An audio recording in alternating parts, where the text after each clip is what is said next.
Thank you, Dr. Nordman, for hosting, for sponsoring. Well, Pesach is approaching. Pesach's coming. It was very interesting. Sometimes we talk about where we are in the Parsha and how it connects to the Chagim, the Zmanim, the times, the epoch that we are in. And as I started to learn Parshas, learning Tazria and Metzora, I was sure that there was probably very little connection, or if there's a connection, very slim connection between the Metzora and Pesach. Right? So the Metzora, we know that Tzarat is, the Ramban says very clearly, it's a spiritual disease. It's not a physical disease. There's no such thing as Tzarat nowadays. We don't have the appropriate level of Kedusha, of holiness, to have Tzarat amongst us nowadays.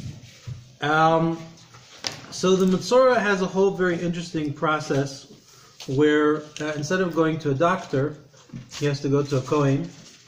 So Dr. Abrams was not qualified because he's only a lazy. He could. Oh, that's right. Yosef.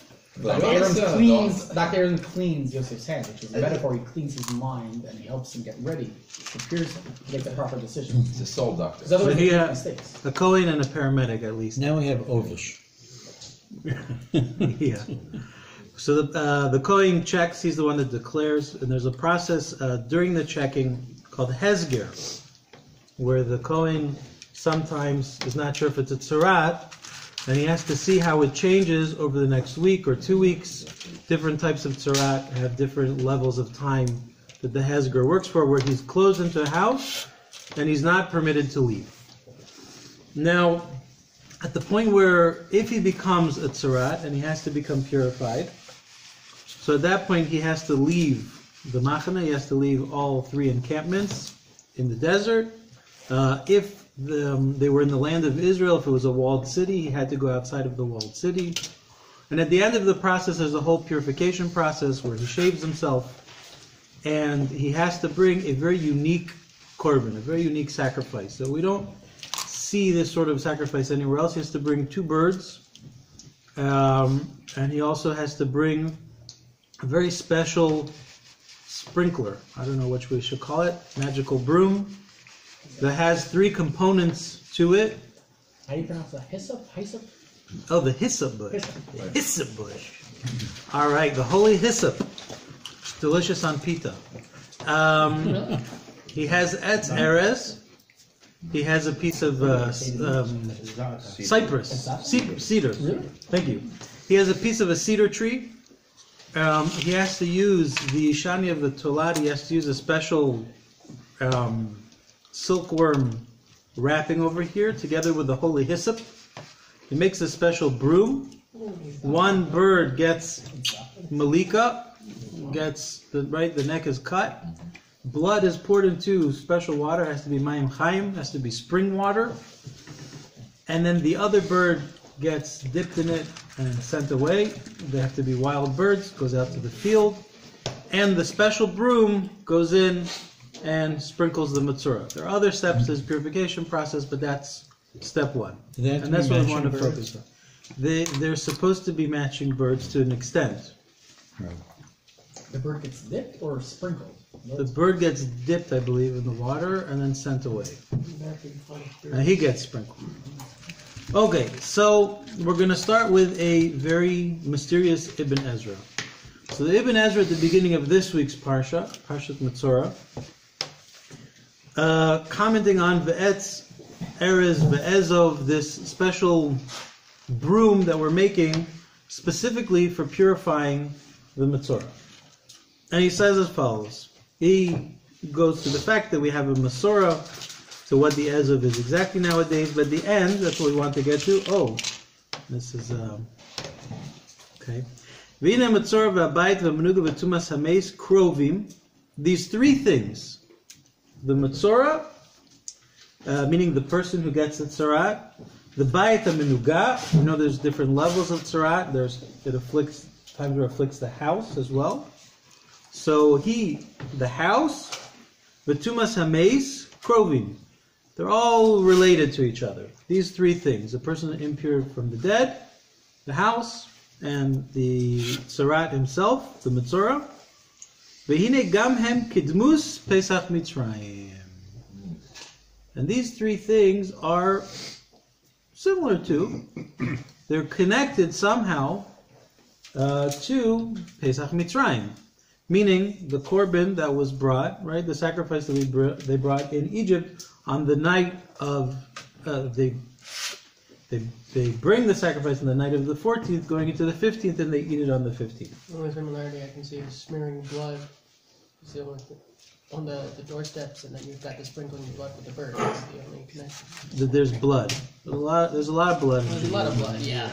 There's a lot of blood going around. Yeah, so the question is, oh goodness. Okay. The question is, what is the connection exactly between these three things, specifically the Metzora, that's what interests us in this week's Parsha, and the Korban Pesach?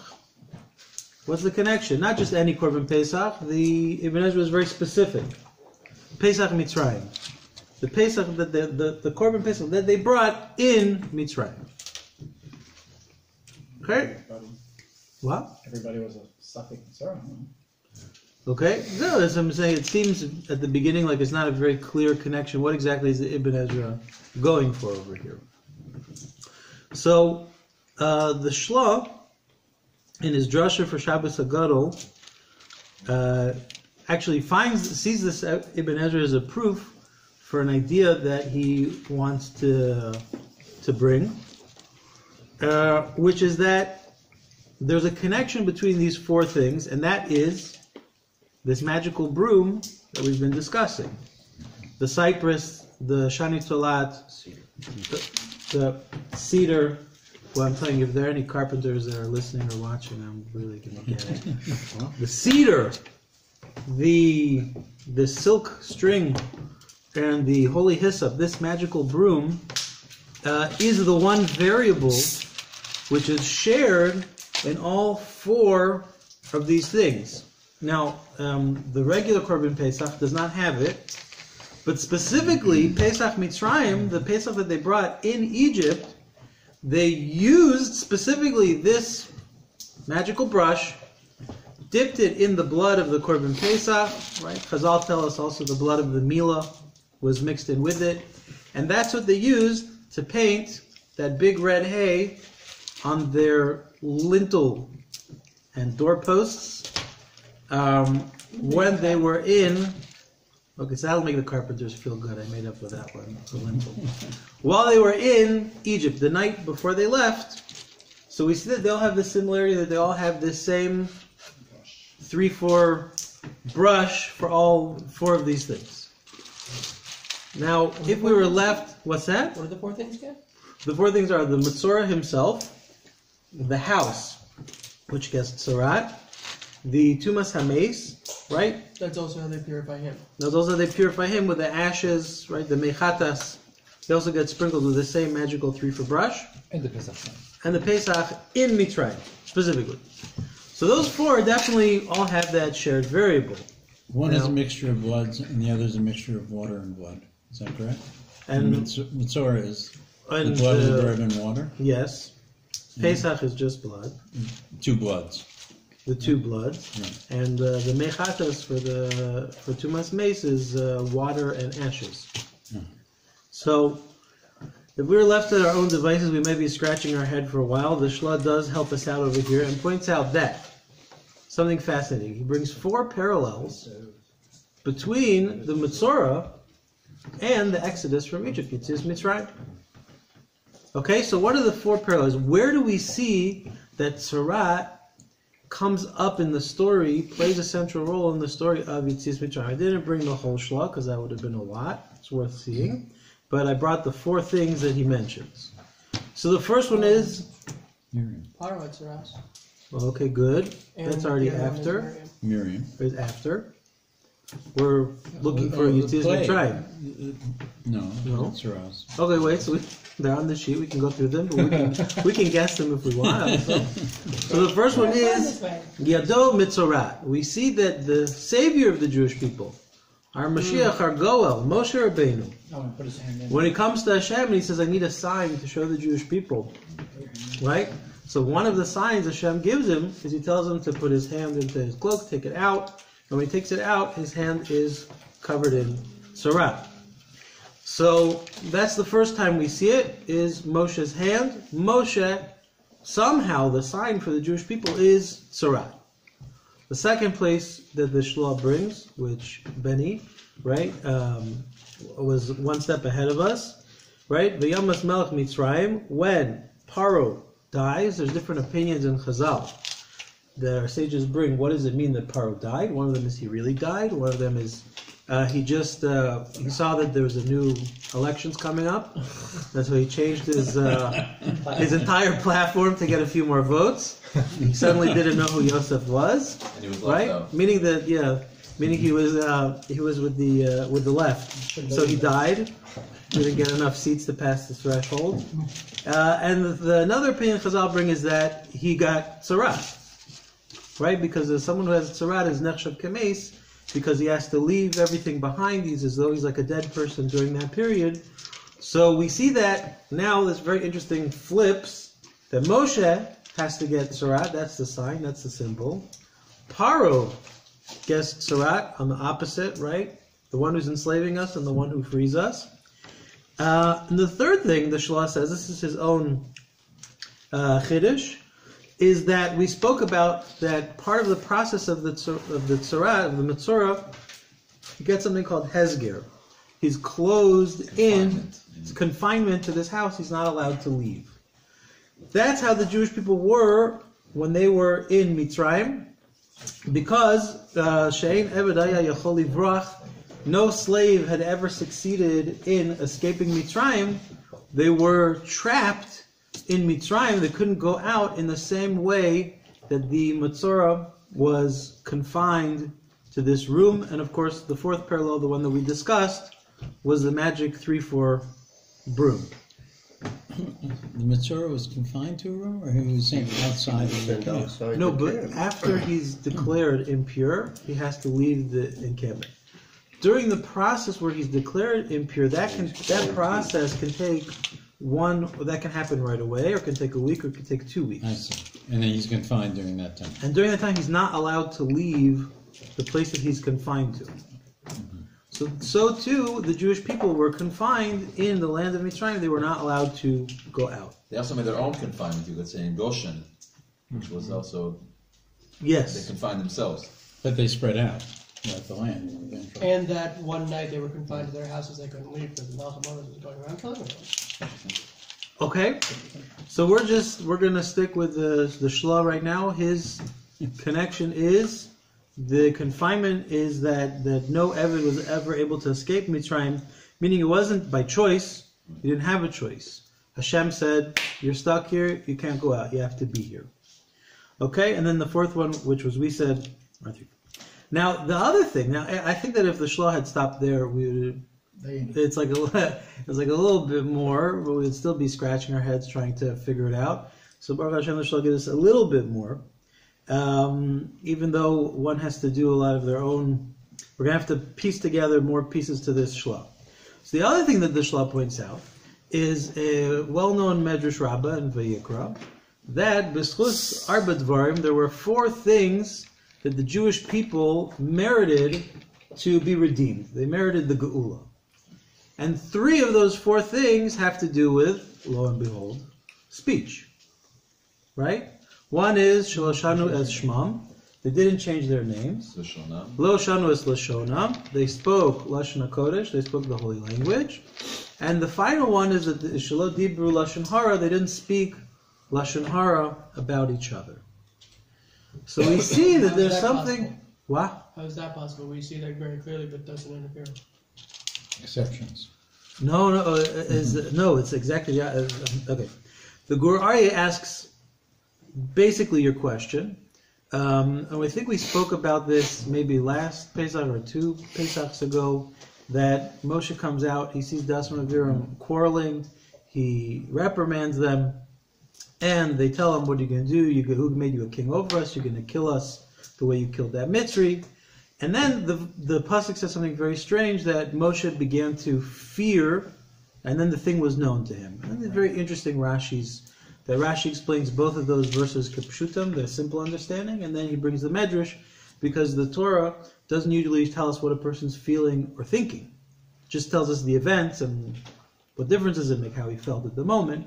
So Rashi tells us that Moshe was scared that the Jewish people wouldn't merit to be redeemed because he was afraid there were dalturim. He was afraid that they were people who were informers, rats. Malshinim, yeah, there you go, Mosrim. That there were rats amongst the Jewish people, that they were informants, and they would inform on one another. And therefore, he was afraid that they wouldn't merit the Geula. Now, says the Maharal, what are you talking about? You saw 2 guys. You saw 2 guys. What? The whole Jewish people? It always starts with someone. You saw 2 guys. So the Maharal says that basically he just thought it was a sample size, it's a sample size of the population. If these guys do it, then probably everybody's doing it. That was his fear.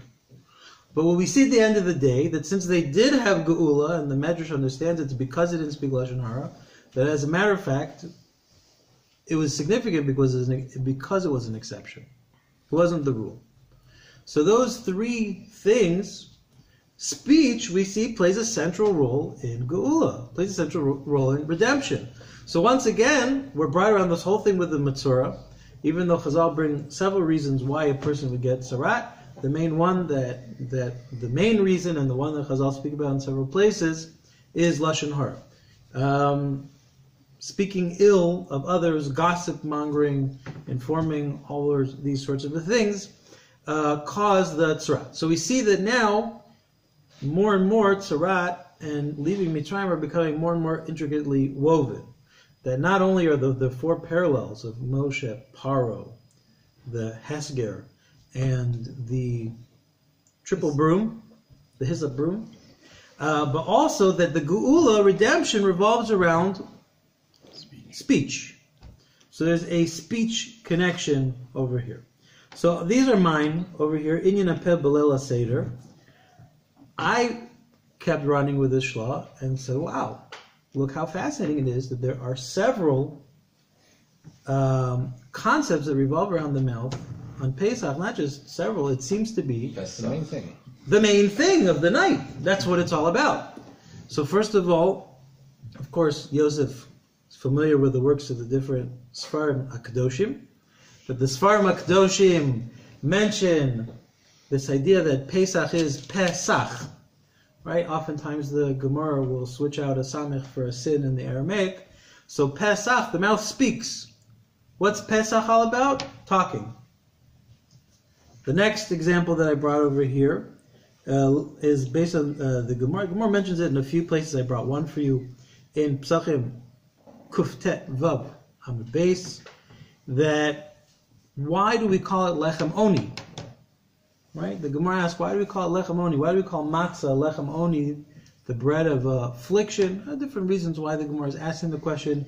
Maybe you should have said Lechem Ani or Lechem Inui, or maybe it didn't have to say anything because we know that a flat little cracker is a pretty depressing piece of bread. Why do we call it Lechem Oni? So the Gemara has a drasha that says Lechem She'oni Melav Dvorim Harbe, because it's bread that we talk about it all night long. Right? Okay, it's a very interesting.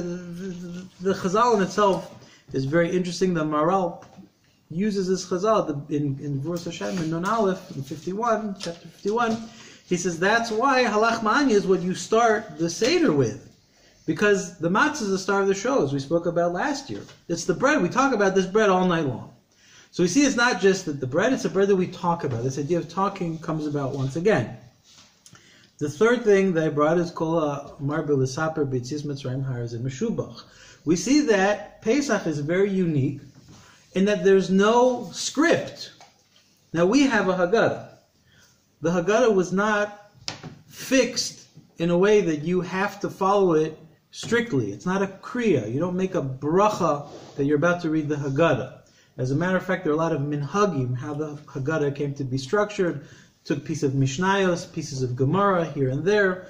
Nobody really knows who the Baal Haggadah was. We just know that at some point there was this Haggadah that everybody was using. Maxwell House, yeah. Yeah. There are those that say you don't even have to say it The Rebbe Jose. in laws. You can say it just in the regular, you can say it in English, whatever. Sure, You should. Absolutely, Yeah, should say it in the language of the absolutely. people We know that that the Mishnah Rabbi Gamliel tells us they're only to fulfill the mitzvah of Sipur Yetzias Mitzrayim, the mitzvah the person has of telling the story. You need to mention three things, right? Pesach, Matzah, Maror, and that's it. That's all you have to do to fulfill the mitzvah. And as a matter of fact, this concept of kol marbe l'saper, It's only Meshubah. kol marbe, right, means go off script. Yeah. Add, talk from your own experiences. The whole, what's meshubach, you want to be a praiseworthy person to connect to Pesach, tell it your way, tell it in your story. As a matter of fact, that word, we talk about kol marbe l'saper, right? A sipur is something very different than a sicha or a dibur or an amira. It's like a sefer. It has a introduction. It has a conclusion. It swells. There are pitches and falls to draw the audience in. That's the whole. That's how the Seder night is supposed to look like.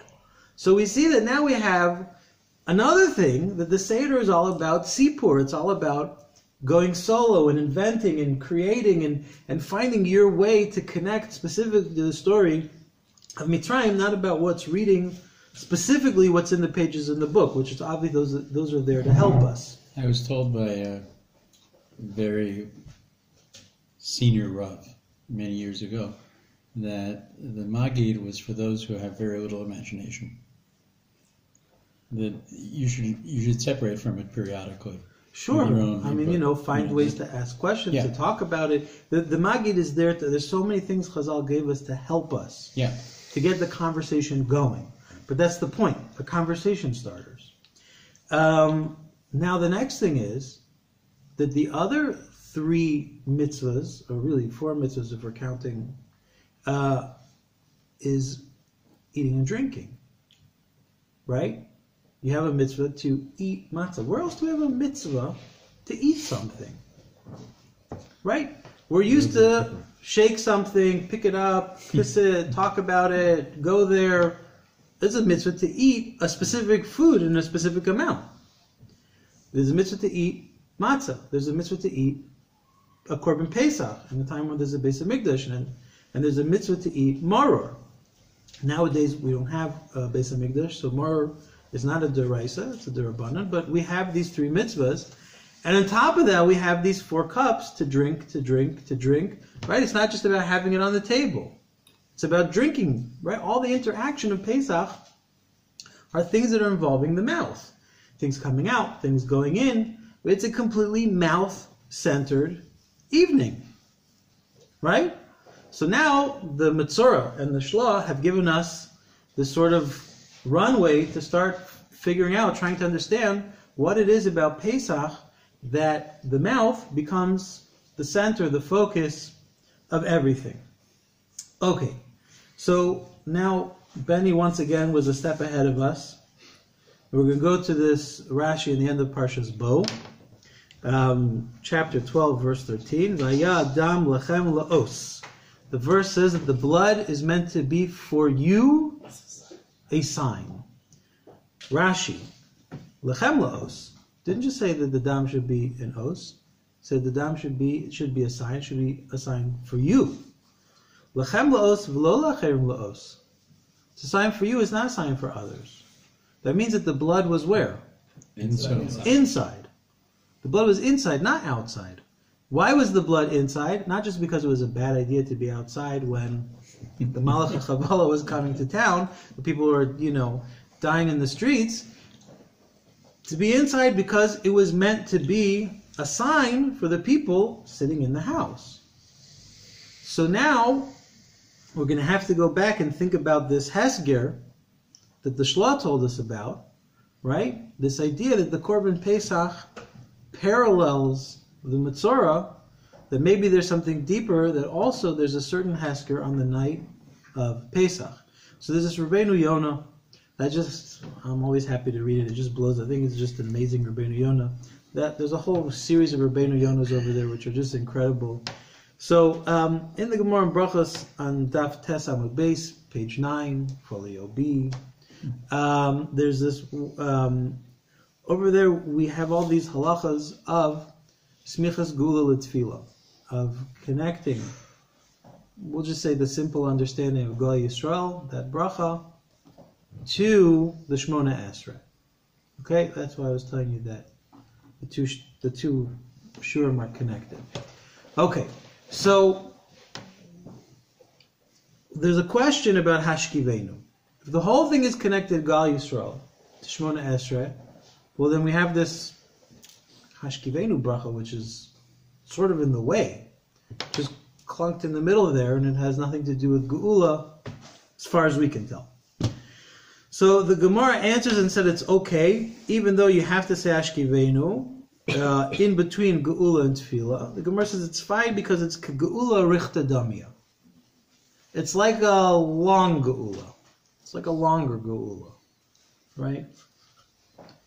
So here comes Talmidei Rabbeinu Yonah. Vatam she'enu hafsaka. Why is this not considered a hefsek? Why is it not considered a interruption? Mipnei shashkivenu me'ena ge'ulahu. It's connected to the geula. It's like the geula. Why? Sheba'a shavar Hashem l'gofiz Mitzrayim. At that moment that Hashem was coming over to carry out the plague of the firstborn, hayu mifachdim mipalim lebor l'kaim dvaro. They were scared. The Jewish people sat in their homes and they davened and they prayed. Hashem should save us. Don't let the destroyer come upon our homes. Tzaddikim are always nervous. Maybe we did something. We don't really deserve this. That's why Chazal created this tefillah of Hashkivenu, this prayer of Hashkivenu, She'atzilu Hashem mikol davara, which is all about Hashem protecting us. V'yishmor tzeitenu v'oinu, He should protect us when we go, when we come. Kevan she'tkinu lomar keneged ma she'eh b'shas hagula. Since Chazal put this bracha, created this bracha, put it in place to remind us of everything in connection to everything that happened on that night.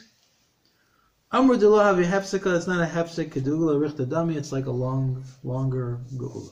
I'm going to venture a guess and say that the connection with Mitzvah is that that's exactly what he's supposed to be doing in his house arrest, if you will. He's supposed to be sitting there davening, thinking, what could I have possibly done? And how to be better. That's the whole idea of the different types of Torah. Yeah. Okay, good. So now we are focusing in on the idea of the Hesger over here. Why is the person in there? What's this idea that the Kohen comes, he says, I don't know, I'll come back in a week. Like, why is Hashem creating spiritual afflictions which, take two and call me in the morning? Like, either he is or he's not, he's Tameh, he's Tahor, he's impure, he's pure, let's move on. What's this idea of stretching it out?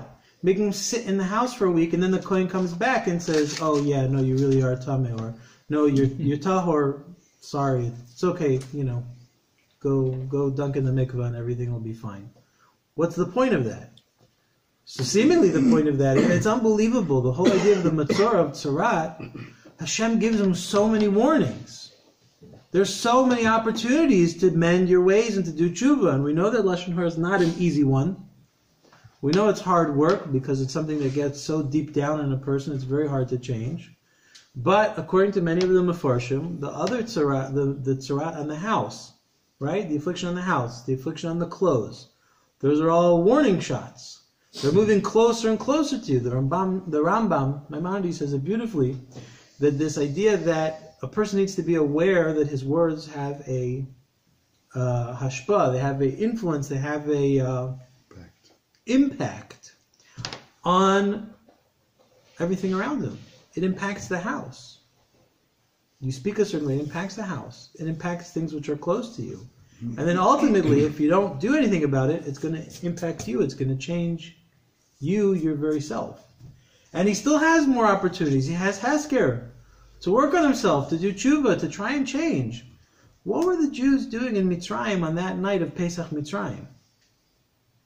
Working on themselves. They were davening and they were doing tshuva. Rabbeinu Yonah says, tzaddikim are always worried, maybe I did something that I don't really deserve this. It was a night, right, of introspection, which is amazing that we call that part of the Geula. That's like the beginning of the Geula. That's the stretched out version of the Geula, is when we sit and say, well, do I deserve this? What am I? Where am I going? What's my role in the whole world? And am I fulfilling it properly or am I not? So that's what they were doing while they were sitting inside. Okay, now I want to take that even a little bit of a step further. I was so happy to find this Mishnah Berurah. Like this.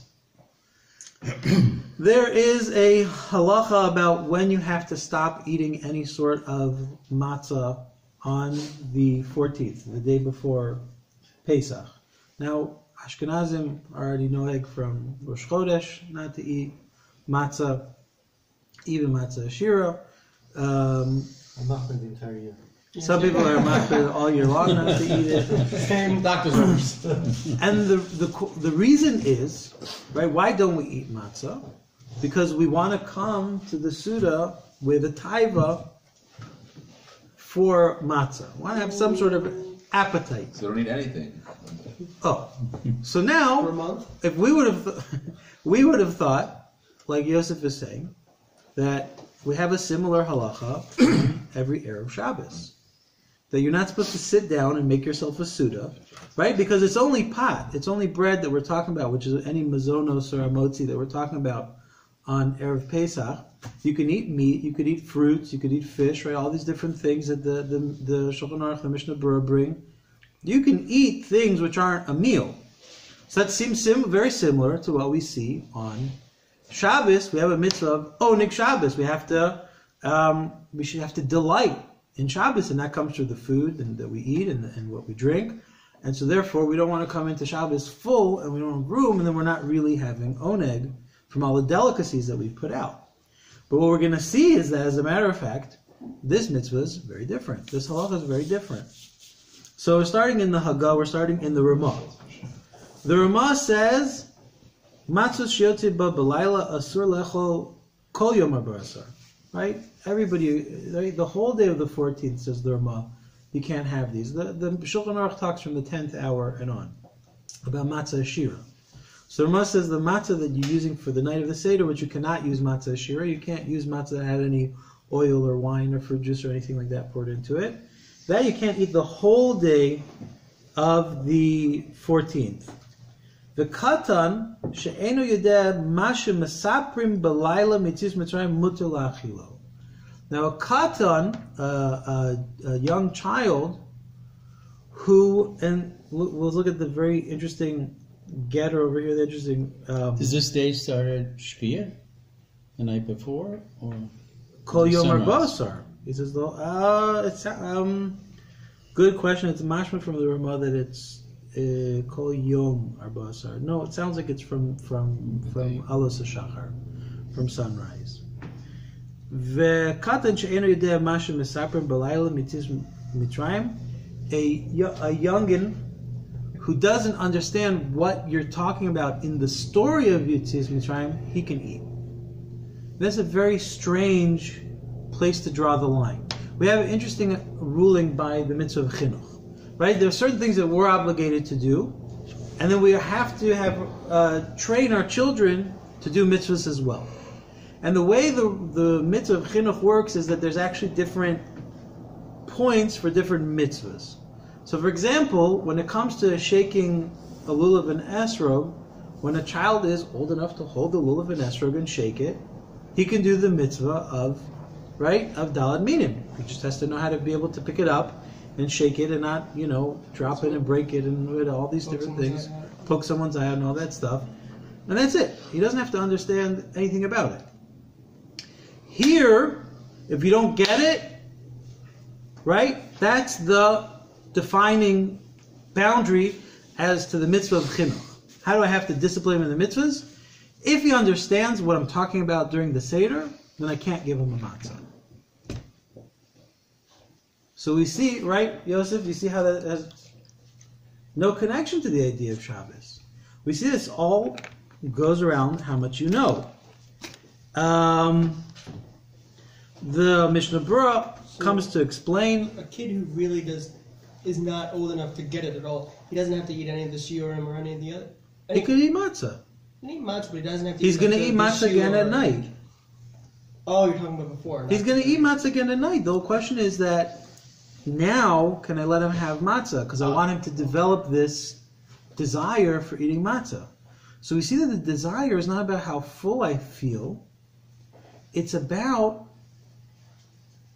somehow connecting to the story, the idea of matzah in this Mishnah Berurah. Mishnah Berurah says, why does it have to do with whether or not he knows? If he can understand the story, don't feed it to him. Matzah, the Darshin v'gad levincha, we say, right? That's what the verse says. V'gad levincha, you have to say to your son. Bavur zeh, because of this, what's this? Right? Rashi's always the this things that you can point to. Lo amarti ela b'shasha matzah umoro munachim lefanecha. Only if there's things that you can point at. Bavur zeh, hey, it's because of the matzah. Hey, it's because of the maror. Right? That's why Hashem took us out. Ve'imila ben kvar kreso, if his stomach's already filled with matzah, lo shach lo bavur zeh. Can't say it. Nope, I can't say bavur zeh because of the matzah. She'eno chidush lakatan. There's not going to be a chiddush for him. There's not going to be anything new about eating this matzah. Now, right? I can already see it in your face. What is the eating and the reason? What's the connection between the two things? The matzahs are out all day long, right? The Mishnah Berurah says there's no chiddush. There's nothing new when you put the matzah down and say because of this. But we've been touching the matzahs all day long. We put them out to set them up. We put them out. Everybody's been looking at them. That's not a problem. The problem is the second you eat it, there's no chiddush when I say bavur zeh. Now, I didn't bring the whole verse Hashem because it's long and it stretches and the whole thing. And you have a limitation of 45 minutes. And I have a limitation of 45 minutes or so. Roughly. Yeah. So the Gvurah Hashem he has it in a few places, but he talks about it in chapter 51 in Nun Aleph, that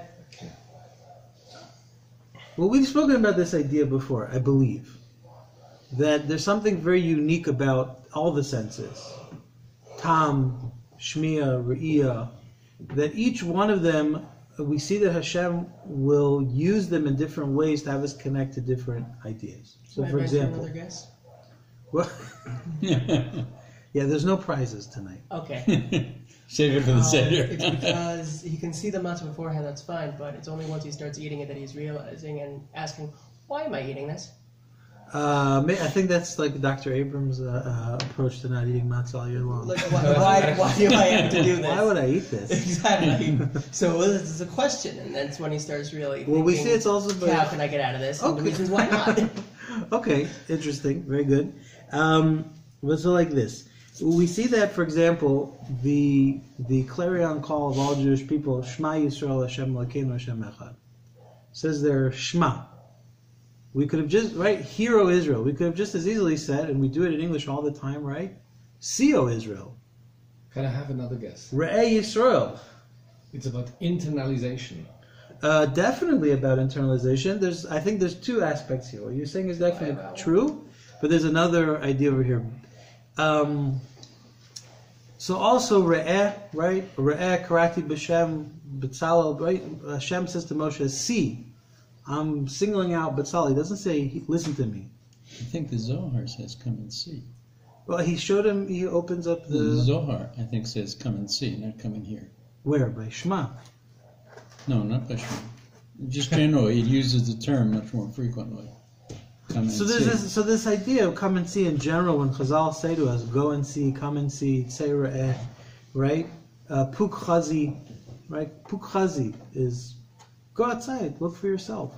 See it in the real world. Don't just rely on abstract concepts, right? So we see that there are different levels in development and the way people learn in different ways.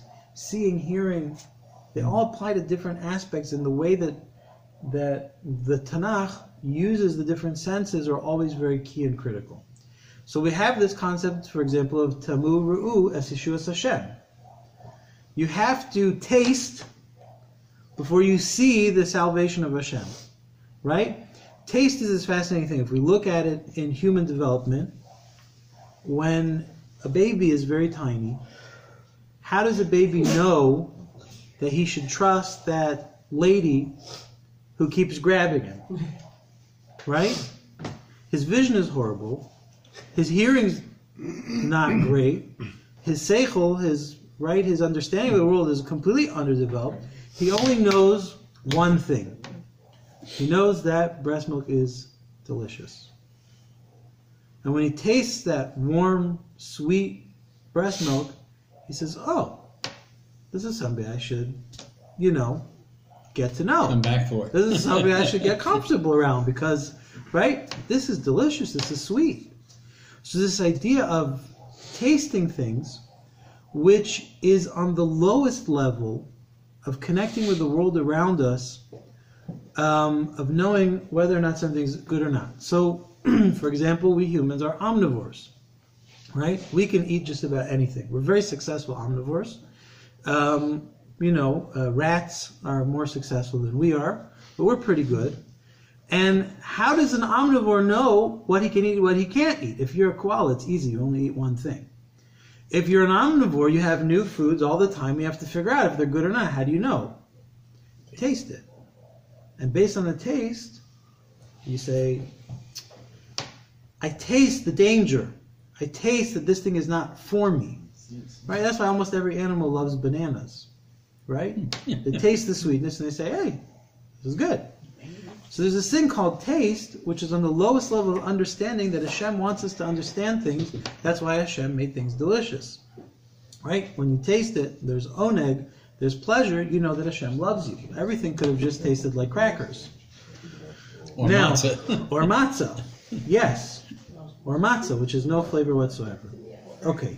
Now, unbelievable, the Gvurus Hashem actually talks about this idea, that these three ideas of Pesach, Matzah, Maror, each one represents a different aspect of the things that Hashem promised to Avram Avinu, that the Jews will be imprisoned, they will be free, and Hashem will judge the Mitzrayim, Dan Anochi, that these three things are represented by the Matzah, Maror, and the Pesach. Now, the Maror, I think, is, if we really want to understand this idea of Tam, is a very strong one. It's hard for us nowadays because we're generally eating romaine lettuce, which has been hybrid to the point that it's not bitter anymore. But, if you get down into a nice chunk of stock and you get that real bitterness, or you're a real man and you just eat a square full of horseradish, right? What happens the moment you put something deeply bitter into your mouth? What happens? Your sinus is clear. Yeah. Yeah, if it's horseradish, but if you've ever eaten something that's very bitter, right? Your whole body reacts, right? The Maharal talks about hispalus. Your whole body is... It's a stress reaction. See, it's a stress reaction, and now what happens if you know it's coming? Can you stop it? No. You can't stop it. It starts earlier. In anticipation. So the second it goes in, there's this immediate reaction, this immediate hitpalut, where it just grabs your whole body, and you have no choice but to, it's so bitter. Says the Maharal, that's the idea of shiabud. That's the idea to be enslaved to something. You don't have any control over who you are and what you want to do right now. If you're trying to do calculus and I'm feeding you horseradish, you're not going to be very successful. If you're trying to plan how to become an Eved Hashem, a servant of God in the highest level, and I'm putting you in shiabud to the point where you don't have time to reflect and to think, you're not going to be very successful at what you're doing. So the maror, on Pesach, we're down at the lowest level of understanding. Pesach is the time of beginnings. It's the time of the Leda. We want to try to understand things on such a primordial level that it all goes through tam. Taste this thing which is so bitter that you react. Right? And the charoset is so sweet. It's the opposite. And then you have the matzah. And here's, I don't want to spend too much time on this maharal, but the most unbelievable maharal, this idea of geula. That geula is not what we think it is. We would think geula is charoset. No. Geula is matzah. Matzah is the bread of freedom. It's the bread of cherus. Why? It's lechem oni, it's the bread of poor people, because a poor person has nothing. Now you might feel bad for a poor person that has nothing, but at the end of the day, most freedom a person can get. what? That's it. That's it. Nothing left to lose. That's what the Maharal says. When you don't have any possessions, you're completely free to do whatever you want. The wealthy person's not free. He has a whole list of things that he has to worry about. It's the ani who experiences true freedom. Now, we don't want to stay there, right? But that feeling of true freedom is the ability now to, I don't have any constrictions on me now. Now I'm going to make a choice. Now I can choose to be an Eved Hashem. I'm not bound by the physical world anymore. So what is that taste? That taste is the taste of matzah. There's no hispalus at all. There's no reaction. It doesn't taste like anything. It's flour and water. It's the most simple food you could have. That's the food, that's the taste of freedom. Right? On the night of the Seder, you taste something which is the taste of freedom, which is what? No reaction. Bland. Nothing. That's what freedom tastes like. It means coming to a point where I'm neutral. I've let go of all these things which make me be mitpa'el, right? Which bring this hispalus upon me, right? Whether it's the maror or whether it's things which are sweet. I'm coming to a place of neutrality that I can say, okay, now I want to move towards Hashem. Okay. Is there anybody speaking about the idea why Hashem did not provide man at that point in time?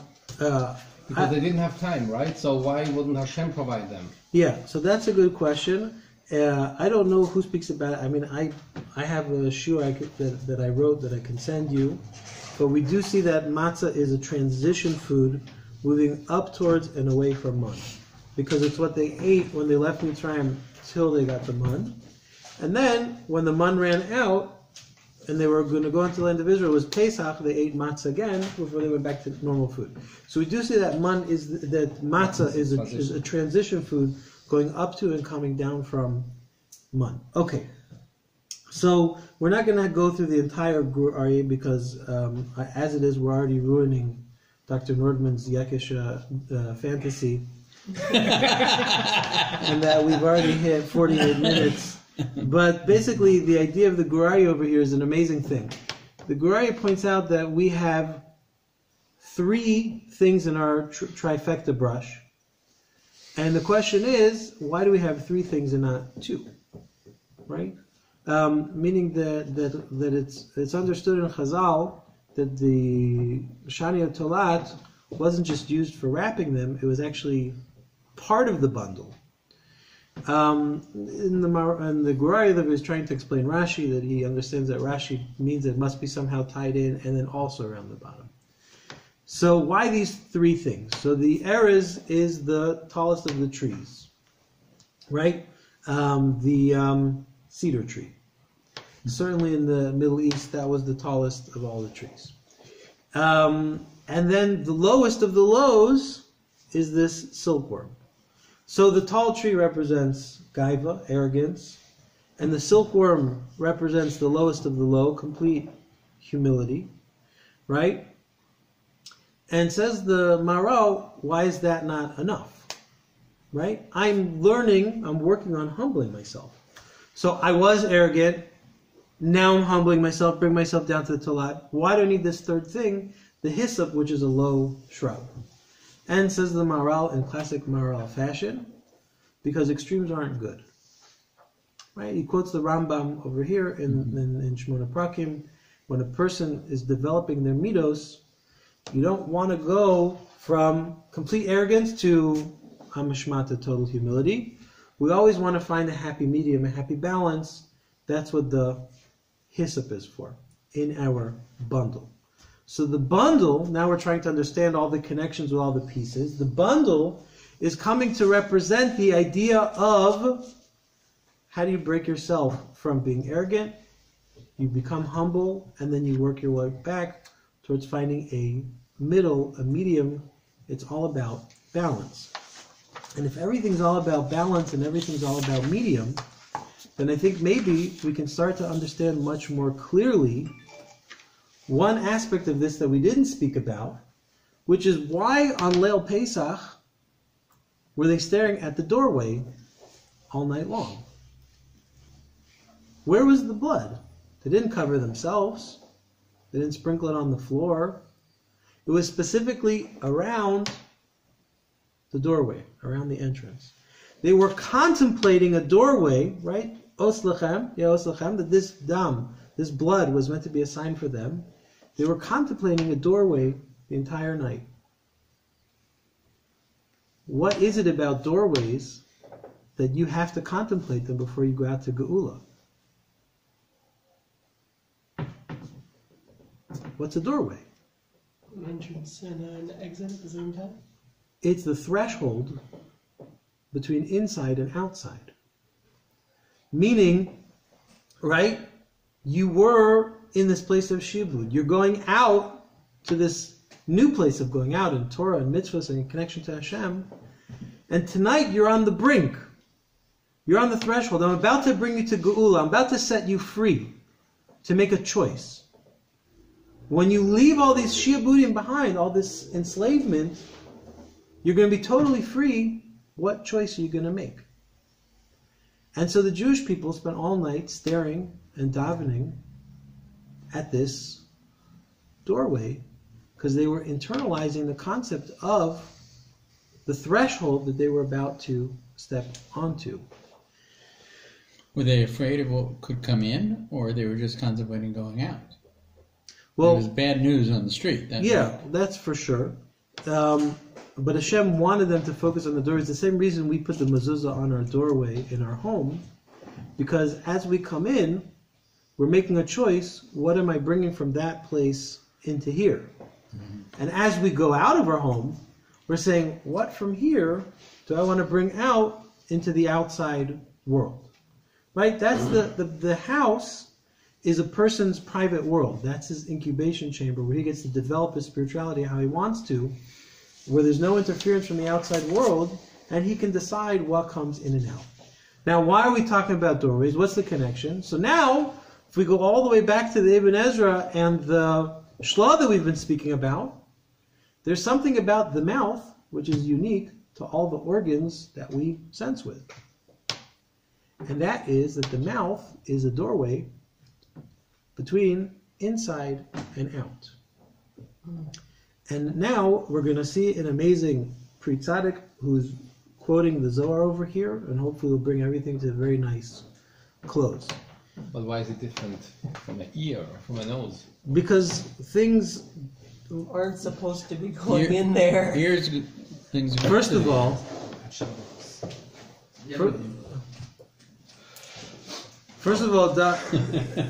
Dr. Norman, you're not an ENT, so, but I've heard many an ENT say very emphatically that nothing goes inside the ear. But we're talking about sound waves, right? Sound waves go into the ear, but the things that come out of the ear, that come out of the nose, are incidental. Those aren't the products of the ear and the nose. I certainly hope you never gave anybody one of those things as a gift. But the things that come out of our mouths are clearly gifts or weapons of destruction to the world around us. So things come into the mouth. There's the te'ima, there's the tam that comes in. There's the reaction to the world. And then it goes through this process of digestion. And then, what are you going to do with what the tam that you've been digesting when it comes out into the world? What's it going to look like? What's it going to be when it comes past that threshold? So Rav Tzadok and Pri Tzadok, this is in Rosh Chodesh Nisan, that somehow got cut off. So this is in Rosh Chodesh Nisan in the second section over there. Points out that the first mitzvah that we do before we leave Egypt is eating. Our introduction to mitzvahs is food. Right? And he's talking about specifically on the night of Geula. Because we know that we did get a Chodesh Hazeh Lachem, right? Kiddush HaChodesh, blessed, sanctifying the new month. And we also had the mitzvah of tying up these sheep and fattening them up and shechting them. And then, of course, Mila in order to be able to eat them. But that night, the night of the experience, the first mitzvah these Jews are having as they approach redemption, as they approach Geula, is what? Eating. Eat the Korban Pesach. Eat the matzah. Eat the maror. Everything's about eating. And as Dr. Norman was already getting to, that when you eat something because Hashem gives you a mitzvah to eat it, it's not just like eating your bagel and lox for breakfast. Which, if you do have bagel and lox for breakfast, please invite me over. I usually have a bowl of cereal. There's a special sanctity, there's a kedusha that comes to this eating. It's not just a mundane eating. It's an uplifted, sanctified eating. And when you eat that thing, says Rav Tzadok, the kedusha is internalized. It's going into you. Ubaba mitzvah, right? The mitzvah goes in, and you have to eat it bezrizus, right? This is the preparation for how you go out. Bezrizus, you eat, you bring kedusha into you, and you allow it to digest. Now, the continuation over here, I'm going to skip some of these things. Go over here. So now, after this happens, what happens? You eat the food. It goes inside of you, goes through your esophagus into your stomach, kishkas, and the kedusha comes inside of you. And now, after it goes in, how does it come up? Shecharkach niftach hapel omar shirot v'tishbachos mitzvah l'saper b'yitzias mitzrayim. The rest of the night is talking about your Yitzia, is singing, is praising Hashem. That what do we see? That this idea, bringing everything to a close, that it starts with te'ima. You get that basis taste, right? The lowest level interaction with the world. You have a sheer equal. Now you digest it. Okay, so I experienced freedom. What is it? What does it mean? What am I going to do with it? You process it. You digest it. And when you've internalized it, what happens? What comes out is song and praise for the Ribono Shel Olam. So Pesach is all about the sanctity of this doorway. That's the primary point of interaction with the world. And so that's why the Metzorah, what happens with the Metzorah? The Metzorah,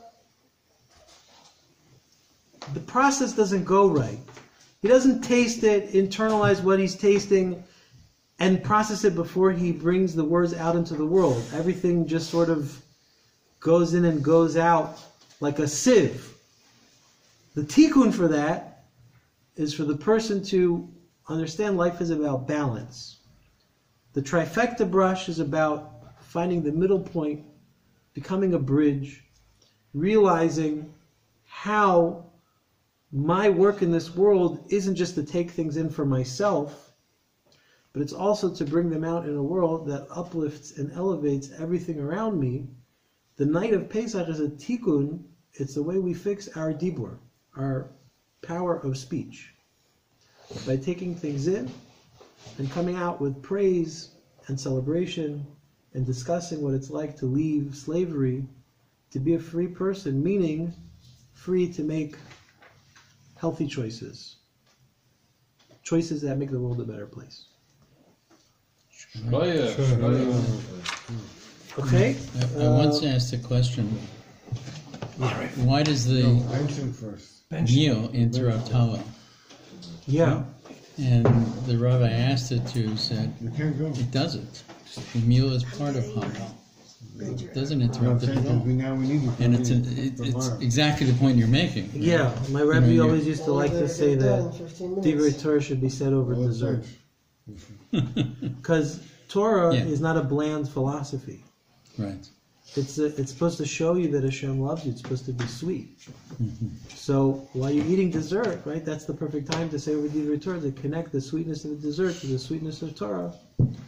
Right? It's exactly the idea. Beautiful.